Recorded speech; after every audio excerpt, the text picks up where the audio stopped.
Hello everyone, welcome to CLAT prep. CLAT prep में आप सभी का स्वागत है। आज है 21 सितंबर 2024 और जैसा कि आपको पता है कि हम डेली न्यूज एनालिसिस करते हैं, उसका फैक्चुअल एनालिसिस करते हैं और उसके बाद हम कुछ क्वेश्चंस की प्रैक्टिस भी करते हैं। तो चलिए उसी सीक्वेंस को कंटिन्यू करते हैं। आज कौन सा दिन है? आज है 21 सितंबर।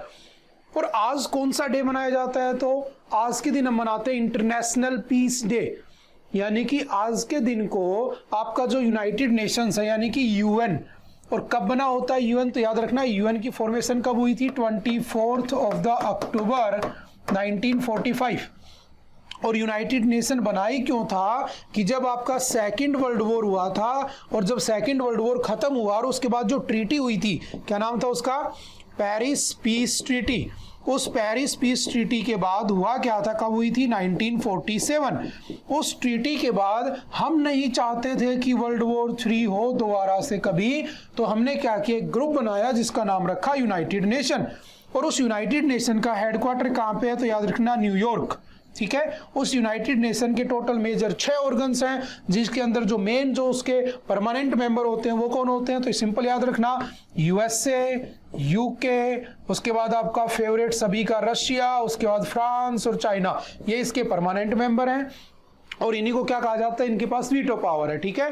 तो ये जो यूनाइटेड नेशन है यूएन, इसने 21 सितंबर को 1982 में पहली बार, याद रखना 1982 में क्या अनाउंस किया था? तो इसको अनाउंस किया गया था international day for the peace. और किस बात के लिए? Peace for the war. जो लड़ाई चल रही है उसको ना करके हमें पीस मेंटेन करनी चाहिए और सीज फायर को फॉलो करना चाहिए, मतलब कि हमें लड़ाई नहीं करनी चाहिए। सिंपल सा लॉजिक ही है, समझ गए? तो 21 सितंबर is celebrated as the international day of peace. Simple याद रखना। ठीक है।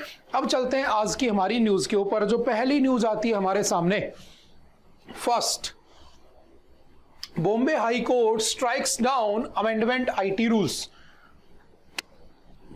सॉरी, किसकी बात हो रही है? Bombay high court. पहली बात तो ये समझना हाई कोर्ट कितनी है भारत में। तो याद रखना there are 25 high courts in India. और सबसे लास्ट कौन सी बनी थी? तेलंगाना। तो टोटल 25 हाई कोर्ट हैं। और याद रखना एक हाई कोर्ट एक से ज्यादा स्टेट के लिए काम कर सकती है। जैसे चंडीगढ़ हाई कोर्ट पंजाब और हरियाणा दोनों के लिए काम करती है। ठीक है। आपकी कोलकाता हाई कोर्ट आपके वेस्ट बंगाल और अंडमान निकोबार दोनों के लिए काम करती है। बात समझ में आ रही है? आपकी अर्नाकुलम हाई कोर्ट यानी केरल हाई कोर्ट आपके केरल और लक्षद्वीप दोनों के लिए काम करती है। तो टोटल 25 हाई कोर्ट हमारे पास। अब बात आती है कि जो बॉम्बे हाई कोर्ट है, उस बॉम्बे हाई कोर्ट ने क्या किया? अभी रिसेंटली जो अमेंडमेंट किए गए थे आईटी रूल्स में, उसको क्या कर दिया? स्ट्राइक डाउन कर दिया, खत्म कर दिया। जैसे समझना, इसको बिल्कुल ध्यान से समझना, मोस्ट इंपोर्टेंट न्यूज कर लेना इसको। देखो, आपने पढ़ा होगा, इसका पूरी कहानी समझते हैं ना। आप लोगों ने पढ़ा होगा इलेक्टोरल बॉन्ड। ठीक है। इस इलेक्टोरल बॉन्ड को क्या कर दिया सुप्रीम कोर्ट ने? नल, वॉइड, अनकॉन्स्टिट्यूशनल किया कि नहीं किया? बिल्कुल किया। ठीक है। ऐसे फॉर एग्जांपल मान लो कि आपका अभी क्या आया है, जो आईटी रूल्स थे उसके अंदर क्या किया गया? चेंज किया गया। तो सबसे पहली बात, आईटी एक्ट कब आया था? Information technology act. तो सिंपल याद रखना 2000। और इसमें क्या हुआ? इसमें लास्ट ईयर 2023 में इस आईटी रूल्स में थोड़े से अमेंडमेंट किए गए, which allowed government to establish a fact check unit, fake, false, misleading information about government and its activities on the social media। मतलब क्या है कि अगर मैं कुछ भी सरकार की स्कीम है, सरकार के बारे में कुछ बोलता हूं, सबसे पहली बात समझना, मेरा बोलना, मैं यहां पे खड़े होके बोल रहा हूं, राइट टू स्पीच एंड या freedom to speech and expression मेरा राइट है कि मैं जिसके बारे में जो चाहूं बोल सकता हूं। बस मुझे 3 कंडीशन ध्यान रखनी होती है, law and order, morality and the public health. लेकिन क्या कहा गया कि अगर आप सरकार के अगेंस्ट कुछ मिस इंफॉर्मेशन फैलाते पाए गए तो आपको क्या कर दिया जाएगा? उस यूनिट को क्या माना जाएगा? एक यूनिट बना दी गई, फैक्ट चेक यूनिट, जो उसको ये बताएगी कि भाई ये गलत डाटा है। और अगर वो बंदा पकड़ा जाता है तो उस बंदे के ऊपर सेक्शन, इसका कुछ सेक्शन बना हुआ है 66 करके, उसके अंडर 70 करके, उसके अंडर उसको पनिशमेंट मिलेगी। उसका सोशल मीडिया अकाउंट डिलीट कर देंगे, कुछ भी कर देंगे। तो उन सब पर जाने से पहले मुझे 4 बातें क्लियर होनी चाहिए, हो ही क्यों रहा है। What is fact check unit? What is the fundamental right? Fundamental right वो होते हैं जो हमें मिले होते हैं कॉन्स्टिट्यूशन की तरफ से। सरकारें आएंगी, सरकारें जाएंगी। ठीक है। सरकार ये मान लो कि एक तरफ मेसी है, एक तरफ रोनाल्डो, एक तरफ तुम हो फुटबॉल। है ना, कभी तुम इसके पंजे पर हो कभी इसके पंजे पर हो, लेकिन तुम्हें बचा के कौन रखता है, रेफरी कौन है तुम्हारा, तो कॉन्स्टिट्यूशन है। बात समझ में आ रही है? तो हमें उसके राइट्स के बारे में पता होना चाहिए। फंडामेंटल राइट्स में एक आर्टिकल आता है आर्टिकल 19, आप लोग जानते होंगे, एफआर के बारे में पढ़ चुके होंगे बहुत बार। फंडामेंटल राइट्स का मतलब होता है कि आपसे छीन नहीं सकते, even in case of the emergency. वो कुछ छीनते हैं कुछ नहीं छीनते, हम पढ़ चुके हैं। लेकिन आर्टिकल 19 क्या कहता है? Freedom to speech and expression. मैं जिसके बारे में जो चाहूं जैसा चाहूं बोल सकता हूं, बस मैं कुछ रूल्स एंड रेगुलेशंस का वोलेशन ना करूं। ठीक है, मत करो, नहीं किया मैंने। लेकिन फिर सरकार ने कहा नहीं नहीं नहीं, बिल्कुल गलत बात है। अगर तुमने सरकार की स्कीम्स के बारे में, सरकार की एक्टिविटीज के बारे में कुछ गलत इंफॉर्मेशन फैलाने की कोशिश की, तो सरकार ने एक डिपार्टमेंट बनाया जिसका नाम रखा फैक्ट चेक यूनिट। और वो फैक्ट चेक यूनिट किससे बना? आईटी रूल्स में अमेंडमेंट करके 2023 में। और उस फैक्ट चेक यूनिट का काम क्या है? तो अगर तुम सरकार के अगेंस्ट कुछ फेक, फॉल्स, मिसलीडिंग इंफॉर्मेशन फैला रहे हो तो उसको आइडेंटिफाई करना और आइडेंटिफाई करके उसको फेक डिक्लेयर कर देना। अब एक बात समझना, थोड़ा सा आगे लेने की चलता हूं आप लोगों को। ये आपके सामने बना हुआ है पीआईबी, प्रेस इंफॉर्मेशन ब्यूरो। आप लोग मुझे कमेंट करके बताना कि आपका पीआईबी बना कब था। मैं हिंट दे देता हूं, आजादी से पहले बना था। मैं पढ़ा भी चुका हूं काफी बार इसको, और मैंने कहा भी था कि एक दिन ऐसा आएगा कि जिस दिन सुप्रीम कोर्ट इसको अनकॉन्स्टिट्यूशनल कर देगा। मैंने आपको एक दिन ये भी कहा था पिछले साल कि इलेक्टोरल बॉन्ड को अनकॉन्स्टिट्यूशनल कर दिया जाएगा। मैं आपको फिर से कह रहा हूं कि जो आपका पीएमएल है, एक दिन सुप्रीम कोर्ट उसको भी अनकॉन्स्टिट्यूशनल डिक्लेयर कर देगा। बस सिंपल सा याद रखना हो क्या रहा है दुनिया में, तो तुम खुद समझ जाओगे कि क्या गलत है क्या सही है। तो ये क्या था, फिर से समझ लो एक बार। प्रेस इंफॉर्मेशन ब्यूरो क्या है? एक ऐसा डिपार्टमेंट है जो सरकार की तरफ से कोई भी इंफॉर्मेशन होती है ना, वो इंफॉर्मेशन किसको देता है? प्रेस को देता है। और प्रेस उस इंफॉर्मेशन को तुम्हारे घर तक पहुंचाती है। अरे मोदी जी आपके घर थोड़ी ना आएंगे कि मैं पीएम उज्ज्वला योजना शुरू कर रहा हूं। मोदी जी डालेंगे किसमें? सरकार एक स्कीम लाएगी, सरकार की ऑफिशियल कौन है बॉडी जो इस बात को पब्लिश करती है? पीआईबी करती है। फिर पीआईबी से उठा उठा के न्यूज में छाप दिया जाता है। तो कहा गया कि जो पीआईबी है ना, एक यूनिट बनाएगी जिसका नाम होगा fact check unit. Fact check unit, जिसको नाम दिया गया एफसीयू। और ये सिर्फ उस इंफॉर्मेशन को आइडेंटिफाई करेगी जो सरकार के अगेंस्ट होगी, against the government.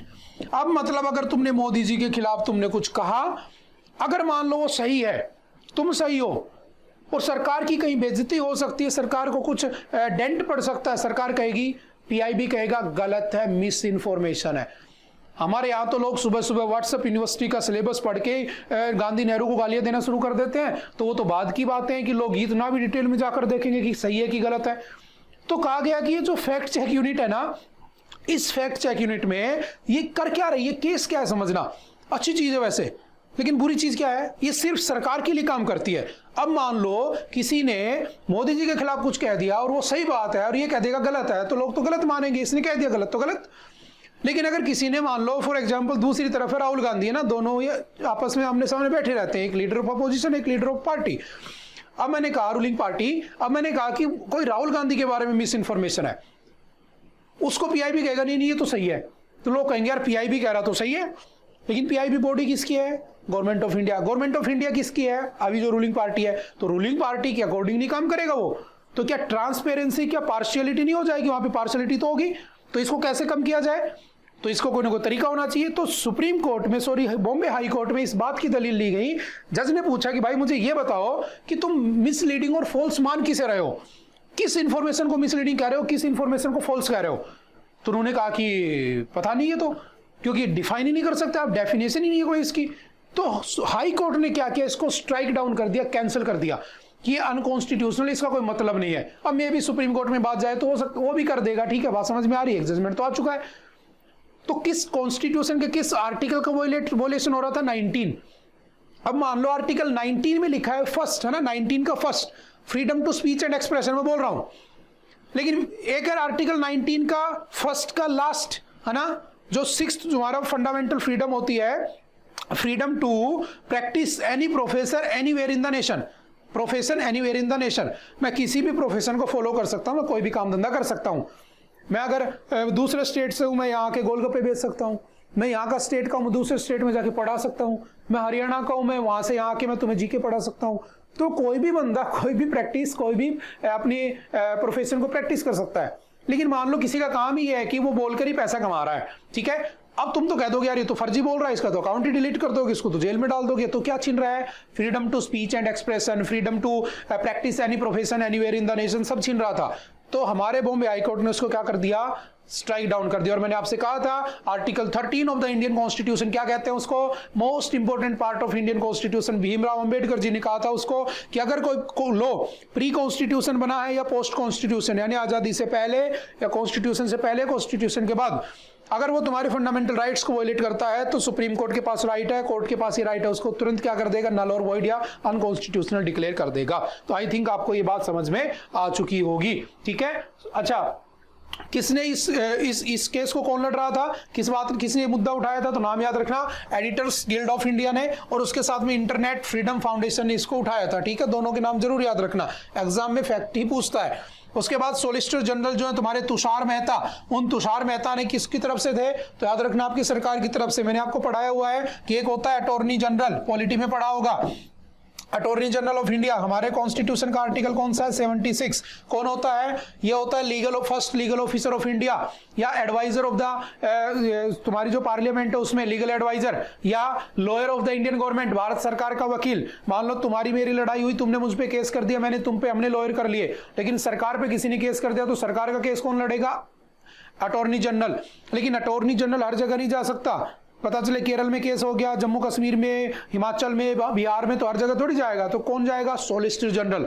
Solicitor general क्या करते हैं? For the help of attorney general कौन बने होते हैं? Solicitor general. और इनकी नंबर फिक्स नहीं होती है, सिंपल सा याद रखना, ठीक है। और यहाँ पर उसी सोलिसिटर जनरल की बात हो रही है, ठीक है। तो सिंपल सा याद रखना, जो वर्ड होते हैं आपको नॉलेज होनी चाहिए, व्हाट इज दिस, है ना, क्या है। उसके बाद चलते हैं, सेफ हार्बर स्टेटस जो है उन लोगों का वो चला जाएगा, मतलब उनसे उनके अकाउंट वगैरह डिलीट करवा दिए जाएंगे। कौन सा सेक्शन है इसका? 79 में चेंजमेंट किया था, ठीक है। तो सिंपल सा याद रखना। फेक, अच्छी बात है, फेक न्यूज को नेग्लेक्ट करो, लेकिन तुम डिफाइन तो करो फेक क्या है। सरकार के अगेंस्ट है तो फेक है, सरकार के फेवर में तो फेक नहीं है, तो वो चीज नहीं होनी चाहिए। जैसे सिंपल सोशल मीडिया, ठीक है, ये क्या क्या इसमें आए थे? Stricter rules for the bigger platforms including local presence, ठीक है, seeks to address concern over digital, ये सिंपल पढ़ सकते हो आप, ठीक है। उसके बाद इससे पहले 2023 के अंदर यह आया था, कुणाल कामरा ने फाइल किया था एक पेटिशन बॉम्बे हाई कोर्ट में। अप्रैल 24 के अंदर आईटी रूल्स को ये का प्रोटेक्शन के लिए माना गया। फिर जनवरी 31 2024 को ये, ठीक है। तो सिंपल सा याद रखने, एक बार जस्ट पढ़ लोगे समझ में आ जाएगा। नेक्स्ट है फेक न्यूज का इंपैक्ट क्या होता है? तो tarnishing the image and the dignity of the individual, ठीक है। किसी के बारे में गलत फैला सकते हो, ठीक है, होता है, हमेशा गलत फैलाया जाता है। जैसे कल परसों देखा होगा कि जो भगवान गणेश थे उनकी मूर्ति के बारे में हमारे जो बड़े बड़े लीडर्स के द्वारा ये कहा गया कि उनको जेल में डाल दिया गया है ना। तो ऐसी मिस इन्फॉर्मेशन फैलाई जाती है अपने पर्सनल एजेंडा के लिए, ठीक है, कोई भी फैलाता है, लेकिन उसका मतलब ये नहीं है कि तुम उसकी बिना डेफिनेशन डिफाइन किए उसको बैन कर दो, ठीक है। तो सिंपल सा पढ़ सकते हो और कुछ भी नहीं है, ठीक है। How to stop fake news? Consider the source, read beyond, supporting source, is it a joke, ask the expert, check your biases, check the date, check the author। ये सारी चीजें देखोगे तो तुम्हें पता चल जाएगा कि फेक है कि रियल है, ठीक है। उसके बाद चलते हैं next. Tirupati laddu row snowballs as centre orders investigation seeks report. देखो होता क्या है, तिरुपति बालाजी का जो मंदिर है, तिरुपति मंदिर, जिसको बालाजी मंदिर भी कहते हैं, एक्चुअल में भगवान विष्णु का मंदिर है। होता क्या है वहां पर, आपने देखा होगा लोग जाते हैं, अपने बाल भी डोनेट करते हैं। बहुत फेमस मंदिर है, one of the richest temple of the world आता है ना, खूब पैसा आता है, खूब चढ़ावा आता है, अब गिनने में नहीं आता इतना पैसा आता है। अब समझना हुआ क्या कि वहां पर जो लड्डू बांटा जाता है उसको कहते हैं प्रसादम। और वो जो प्रसादम था ना, उस प्रसादम के अंदर क्या मिला, तो उस प्रसादम के अंदर क्या मिला वो आप सुनकर परेशान हो जाओगे, दुखी हो जाओगे। ऐसा क्या है उसके अंदर? Chief Minister Chandrababu Naidu claimed animal fat was used while making the laddus during the previous government। मतलब इसने पहले की सरकारों पर एलिगेशन लगा दिया। मैंने कहा ना कि सरकारें क्या हैं, रोनाल्डो और मेसी, तुम क्या हो, फुटबॉल, ये उछालती रहती है, ये उसका नाम ले रहा है, वो इसका नाम लेगा, लेकिन हमें एक्चुअल में समझना चाहिए मुद्दा क्या है। तो देखो कौन सा है, तिरुमाला टेम्पल, ठीक है, तिरुपति बालाजी मंदिर जो कहते हैं, ठीक है। एनिमल फैट पाया गया उस प्रसाद में, बीफ टैलो पाया गया, ठीक है, बीफ समझते हो ना, fish oil and the Lord उसमें पाया गया, ठीक है। सुअर की चर्बी है ना, गाय की चर्बी, ये सब उसमें मिली हुई थी। सोचो, तुम इमेजिन नहीं कर सकते हो कि जिस मंदिर में जिस भगवान की तुम पूजा कर रहे हो उस वहां पर ऐसा सब कुछ हो रहा है। अब मैंने कहा कि उसको क्या कहते हैं, प्रसादम। जो हमारे जेपी नड्डा है, कौन है, हेल्थ मिनिस्टर, उन्होंने कहा कि फुल इन्वेस्टिगेशन होनी चाहिए इसकी, ठीक है। तो एक पॉइंट ये बन गया कि कौन है हमारे हेल्थ मिनिस्टर, तो याद कर लोगे। फिर हमारे यूनियन फूड मिनिस्टर, उन्होंने क्या कहा, प्रहलाद जोशी जो है, उन्होंने कहा कि इसकी इंक्वायरी होनी चाहिए। और इन्होंने FSSAI, आपने एक डिपार्टमेंट सुना होगा, FSSAI क्या करता है, food standard and safety authority of India या food safety and standard authority of India जो भी है, कब बना था, इसका एक्ट आया था 2006 में, ठीक है। आपसे पूछेगा ये बना कब था, तो इसकी एनफोर्समेंट हुई थी 2008 में। इसने इसको ऑर्डर दिए गए कि भाई तुम अच्छे से चेक करो, क्योंकि ये जो रिपोर्ट है वो एक लैब ने दी है जो कि गुजरात बेस्ड कोई लैब है, ठीक है। अब समझना, जो आपके वहाँ के जो डिप्टी CM है, कौन है डिप्टी CM आपके वहाँ के आंध्र प्रदेश के, कौन है, तो आपने एक मूवी भी देखी होगी पवन कल्याण, है ना। वो पवन कल्याण जो एक्टर थे पहले, है ना, अभी भी हैं, वो क्या है डिप्टी CM। उन्होंने कहा है कि हमें क्या करना चाहिए, अपने धर्म को बचाने के लिए, अपने रिलीजन को बचाने के लिए क्या करना चाहिए, सनातन धर्म रक्षण बोर्ड बनाना चाहिए। और बात सही भी है, ठीक है, हमें रिलीजन को बचाने के लिए करना भी चाहिए। उसके बाद कौन सा, विश्व हिंदू परिषद। मुझे बताना विश्व हिंदू परिषद कब बनी थी। जब मैंने आपको राम मंदिर पढ़ाया था, याद करो, उसमें मैंने पूरी डिटेल बताई थी, विश्व हिंदू परिषद क्या है, वक्फ बोर्ड क्या है, उसने कैसे डिमांड की थी, अयोध्या के ऊपर कैसे क्लेम किया था, पूरा 2 घंटे का लेक्चर पढ़ा था हमने। तो मुझे याद करके बताना, तुम्हें अगर याद है तो, विश्व हिंदू परिषद कब बनी थी, ठीक है। इसने कहा कि ये क्या है, गलत चीज है, हमें क्या करना चाहिए, जो हमारे टेम्पल्स है ना, वो टेम्पल्स बेसिकली सरकार के पास होते हैं, है ना। अब ये चाहते हैं कि सरकार से हटकर वो इंडिविजुअल विश्व हिंदू परिषद जैसी किसी ऑर्गेनाइजेशन को दे दिए जाएं, तो ये भी डिमांड उठने लगी है। तो एक नया कॉन्फ्लिक्ट जनरेट हो रहा है धीरे धीरे, और आपको देखने को मिलेगा आने वाले टाइम के अंदर, ठीक है।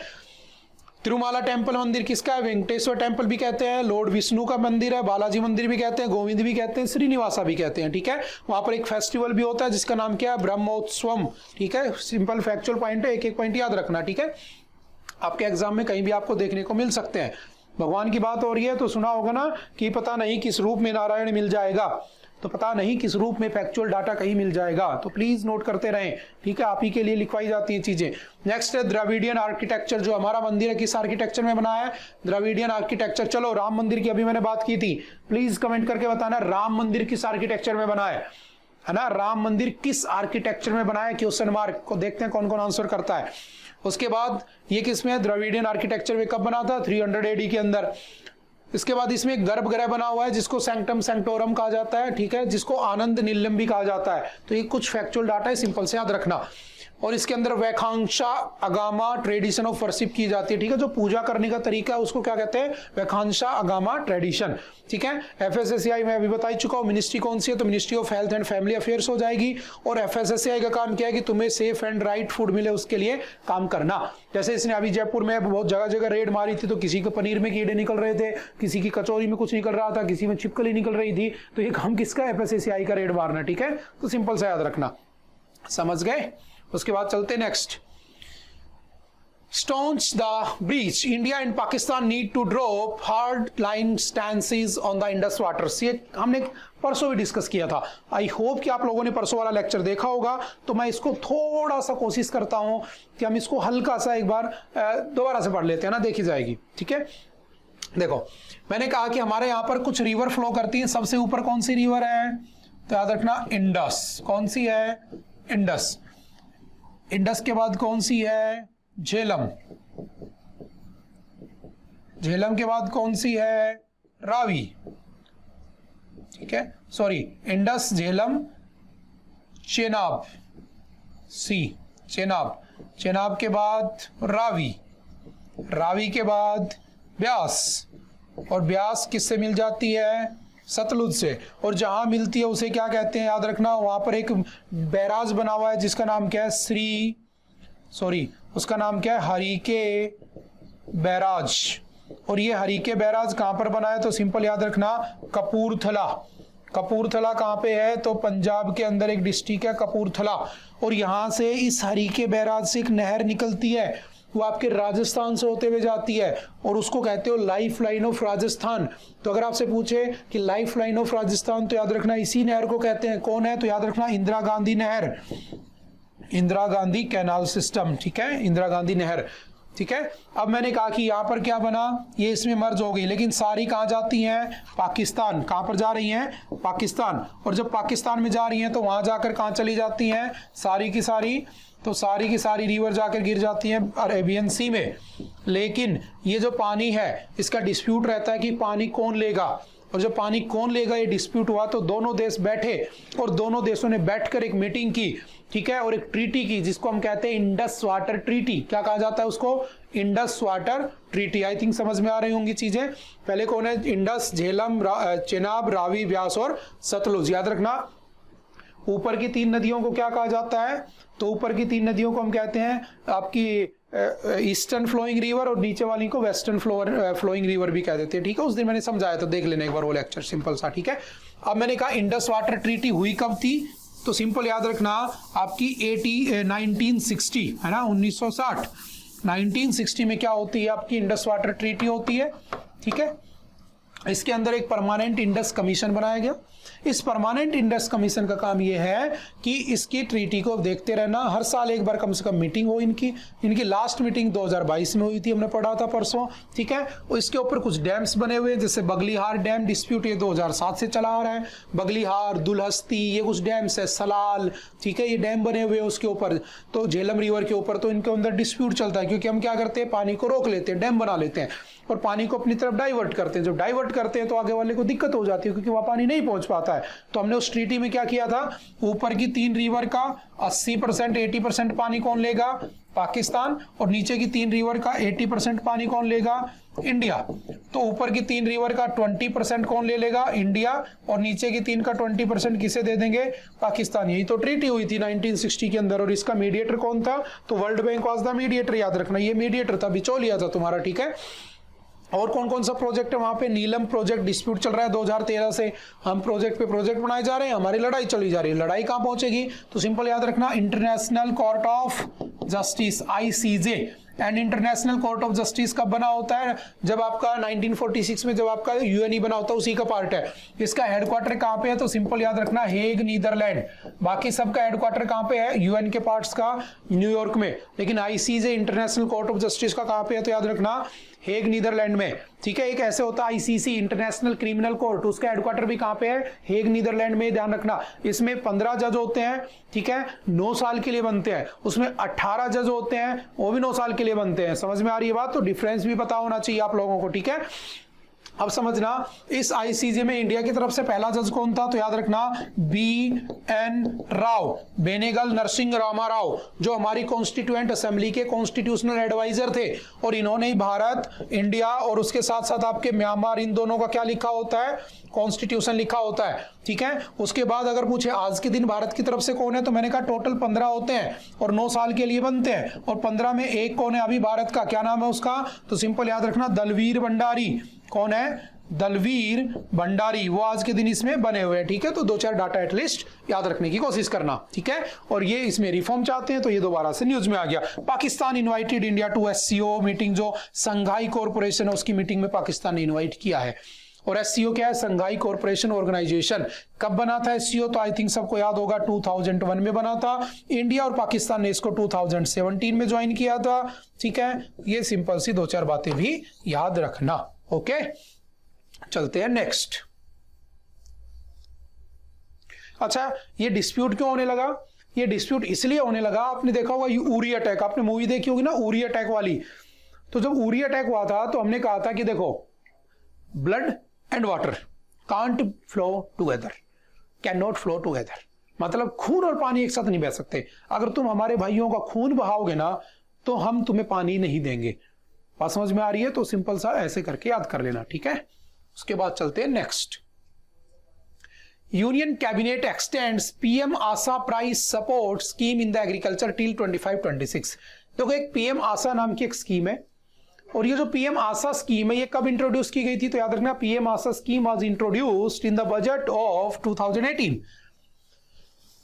2018 के बजट में इसको इंट्रोड्यूस किया गया था। कितने रुपए की स्कीम थी? तो सिंपल याद रखना 35,000 करोड़ रुपीस की स्कीम थी। इसने 15th फाइनेंस कमीशन के साथ साथ 2026 तक काम करने को इसको एक्सटेंड कर दिया गया। बस यही है। आपको पता है कि जो फाइनेंस कमीशन कौन होता है, मैं समझा चुका हूं। जो फाइनेंस का जो पैसा होता है उसको रीएलोकेट करता है स्टेट्स के बीच में।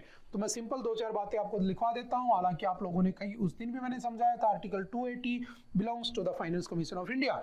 फाइनेंस कमीशन के अंदर टोटल कितने मेंबर होते हैं? तो टोटल मेंबर होते हैं 5, 1 + 4, ठीक है। वन इसका चीफ फाइनेंस कमिश्नर होता है। Who is the current finance commissioner?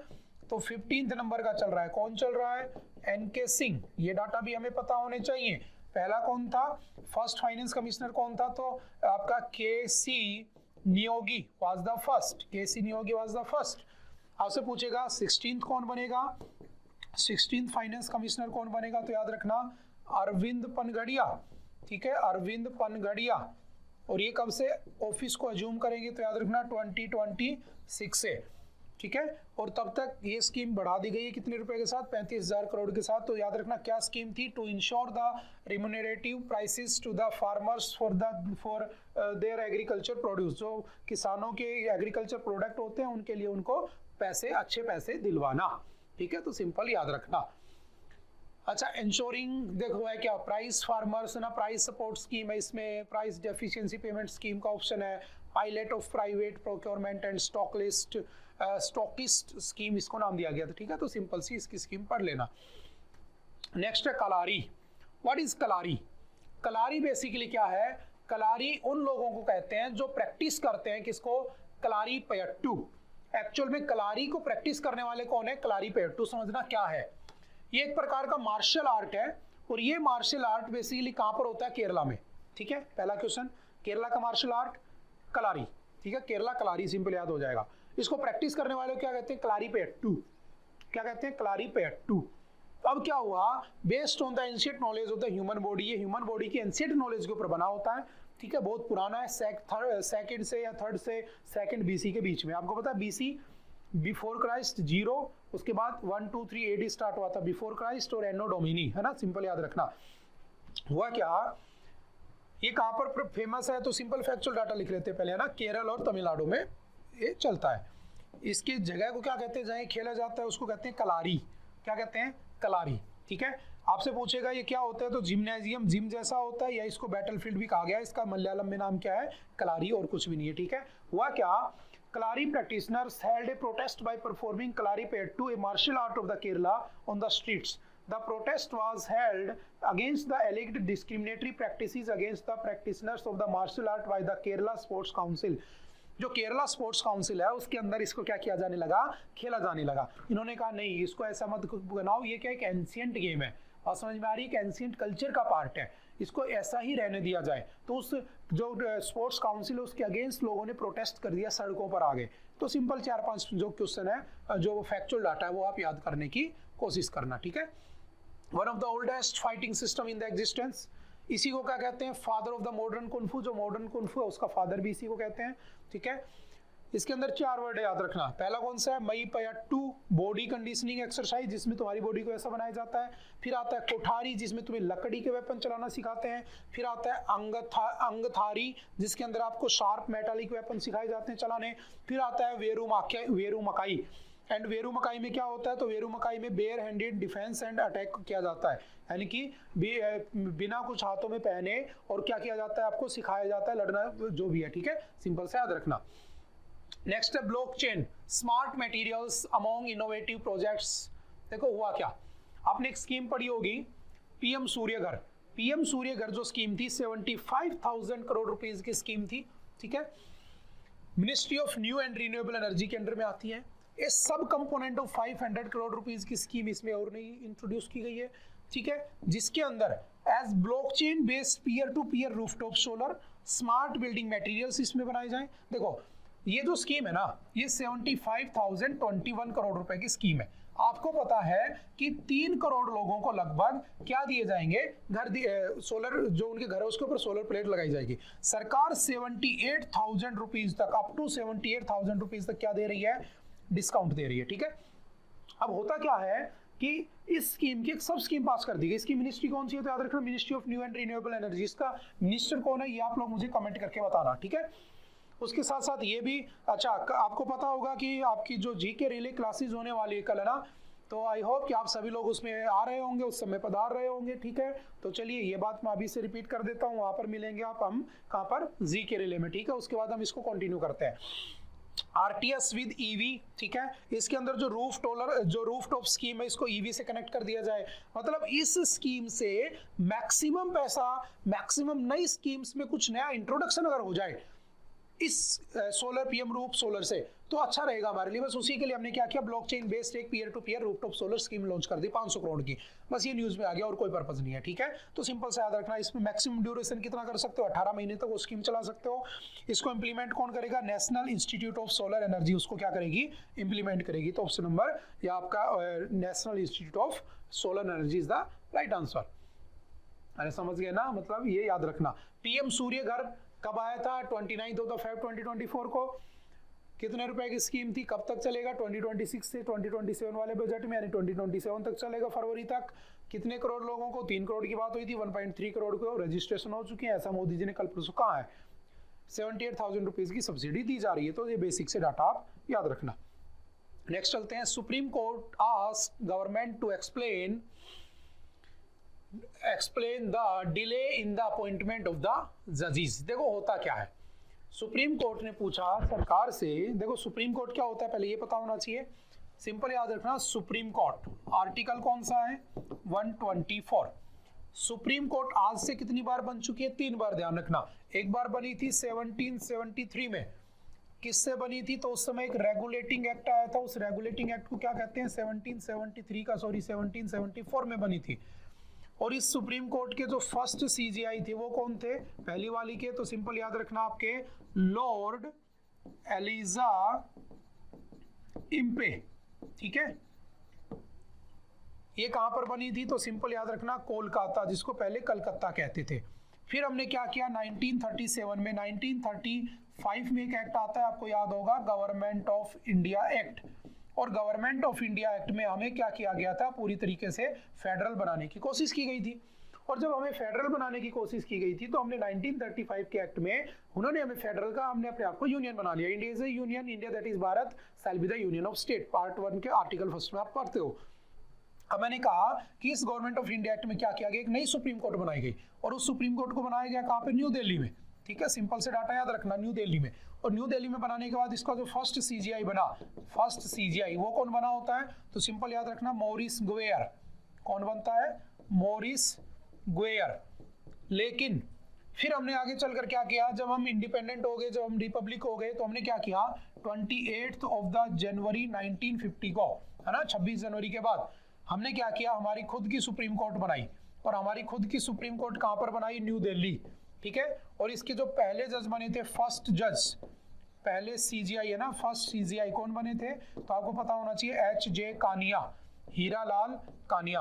मेरा क्वेश्चन ये है कि जब ये बन चुकी थी तो ये क्यों बनाई गई, तो याद रखना सुप्रीम का मतलब होता है सबसे ऊपर, इससे ऊपर कोई नहीं।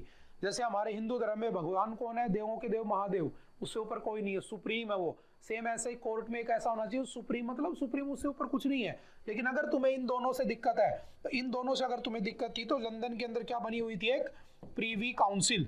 आप इस प्रीवी काउंसिल में भी अपील कर सकते थे। तो मतलब ये दोनों तो सुपीरियर हुई नहीं ना, तो हमने दोनों को नेग्लेक्ट करके वो बना दिया। तो याद रखना सुप्रीम कोर्ट 3 बार बन चुकी है। एक बार कब बनी, तब एंड तब। ये कब बनी थी, 1937 में, याद रखना उस एक्ट के बाद। और हमने कौन सी को मानते हैं, इसको मानते हैं। और याद रखना सुप्रीम कोर्ट सिर्फ कहां पर रहेगी, न्यू दिल्ली। ये कौन से आर्टिकल में लिखी है बात, तो सिंपल याद रखना आर्टिकल नंबर 130 130 में। और सुप्रीम कोर्ट में कौन सी लैंग्वेज चलती है, तो सिर्फ इंग्लिश लैंग्वेज चलती है, इंग्लिश ओनली। और ये बात कहां पर लिखी है, तो ये बात आर्टिकल 348 में लिखी है, ध्यान रखना, ठीक है। और उसके रिटायर्ड जजेस को भी अपॉइंट किया जा सकता है। ये कुछ दिन पहले न्यूज में भी था, आर्टिकल 128 क्या कहता है, रिटायर्ड जजेस of the supreme court can B reappointed. Article 126 any जज of the supreme court can be appointed as a CGI. Article 127 ad hoc जज एनी जज of the high court can be appointed in the supreme court. ये कुछ articles भी ध्यान रखना। Article 136 special leave petition SLP की बात करता है, ठीक है। ये सारी चीजें हम हैंड आउट में पढ़ चुके हैं, ठीक है। सिंपल सा याद रखना। अब बात आती है हमारे आज के दिन सीजीआई कौन है, तो DY चंद्रचूड़, ठीक है। अब बात आती है इनको हटाया कैसे जाता है, तो याद रखना सुप्रीम कोर्ट के जजों को या फिर हाई कोर्ट के जजों को हटाने का जो प्रोविजन है, चलेंगे अभी न्यूज के ऊपर कुछ फैक्चुअल डाटा लिख लेते हैं। आर्टिकल कौन सा है, आर्टिकल नंबर 124 का 4। इसमें साफ साफ लिखा है कि सुप्रीम कोर्ट के जजों को हटाने की 2 कंडीशन, या तो वो क्या हो, अपना काम करने में इनकैपेबल हो, ठीक है, या फिर क्या हो, वो किसी के साथ मिसबिहेव कर ले, बदतमीजी कर दे, उसके लिए बस, ठीक है। तुम्हारे साथ तो करेगा, तुम तो क्रिमिनल हो, लेकिन किसी ऑफिशियल के साथ नहीं करना चाहिए। अगर इसके एलिगेशंस प्रूव हो जाते हैं, अगर इसके एलिगेशन से लोकसभा के 100 लोग और राज्यसभा के 50 लोग एग्री कर जाते हैं, तो इसके एग्री करने के बाद इस बंदे को क्या कर दिया जाएगा, पोस्ट से हटा दिया जाएगा, रिमूव कर दिया जाएगा। लेकिन आज तक कभी कोई ऐसा हटा नहीं है, क्योंकि इतनी ज्यादा हाई पोस्ट पर जाने के बाद कोई ऐसी बेवकूफी नहीं करेगा। तो हाई कोर्ट के जज का रिमूवल भी यही है, सुप्रीम कोर्ट के जज का रिमूवल भी प्रोसेस यही है। अब ये बात कर रहा है अपॉइंटमेंट की, तो भाई अपॉइंटमेंट करने में देरी क्यों हो रही है, तो आपको अपॉइंटमेंट के बारे में पता होना चाहिए। अपॉइंटमेंट कैसे होती है, याद रखना, सुप्रीम कोर्ट का जज, ठीक है, या तो क्या होना चाहिए, पिछले वाले कोर्ट में कम से कम 5 साल का एज ए जज का एक्सपीरियंस होना चाहिए, या फिर 10 साल का लॉयर का एक्सपीरियंस होना चाहिए, सेम कोर्ट में या पिछले कोर्ट में, ठीक है। तो वो क्या होती है उसकी क्वालिफिकेशन। तो ये कह रहे हैं सुप्रीम कोर्ट कि भाई क्यों देरी हो रही है उसको लाने में, बनाओ क्यों नहीं, उसको बनाते क्यों नहीं हो।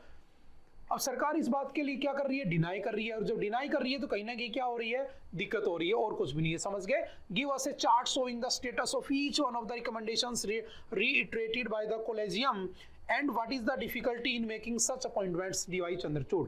मतलब कि ऐसा क्या हो रहा है जिसकी वजह से उनको अपॉइंट नहीं किया जा रहा। तो यहाँ पर एक वर्ड आता है कौन सा, कोलेजियम। व्हाट इज कोलेजियम, ये मैं कई बार आपको समझा चुका हूँ, एक बार फिर हम इसको डिस्कस कर लेते हैं। आई थिंक लिख लिया होगा सभी ने, आगे बढ़ जाए। अच्छा, आज के दिन हमारे सुप्रीम कोर्ट में जज कितने अगर पूछे तो याद रखना 1 + 33 यानी 34 जज है। एक कौन है, सीजीआई, बाकी क्या है, जज, ठीक है। क्या कोई वुमेन आज तक जज बनी है, तो जज तो बनी है लेकिन वुमेन आज तक सीजीआई नहीं बनी है, ध्यान रखना।